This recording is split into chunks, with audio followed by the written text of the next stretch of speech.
pequena.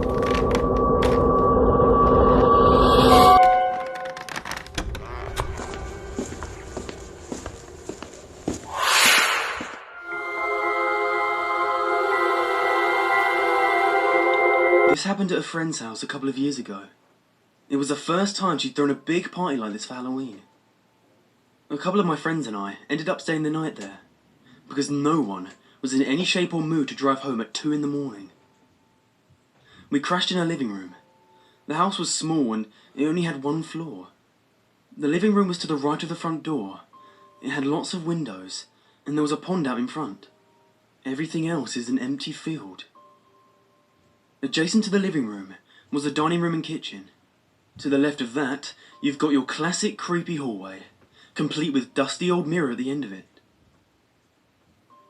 There were about 7 of us total, sitting in the living room, when all of a sudden, my friend stopped, claiming she heard a noise.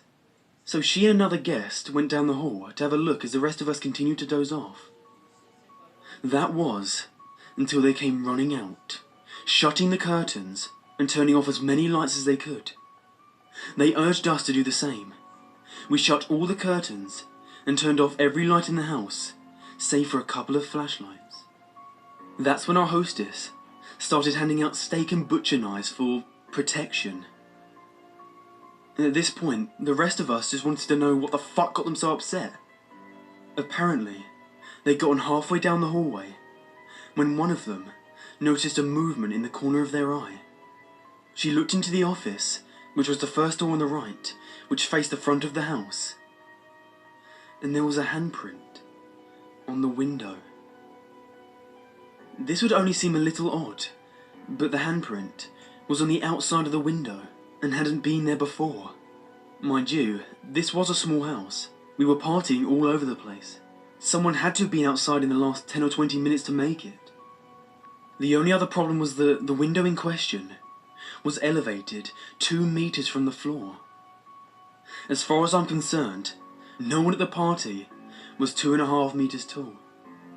By now, all of us were thoroughly freaked out about the fresh handprint. Except for me.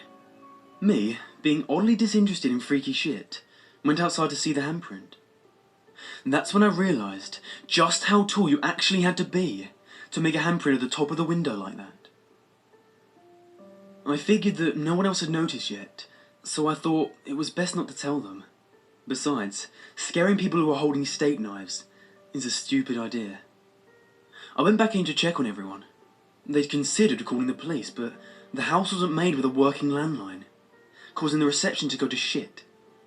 I decided to calm everyone down and try to convince them that some guy just got really drunk and just hopped up to slap the window like that. Since no one had considered the height of the window, they believed me, all the way to the next morning. But when everyone went to sleep that night, I didn't. I ended up staying up, because I knew the one thing that I didn't tell everyone. I knew the truth, and I figured I should be awake in case there was a break-in.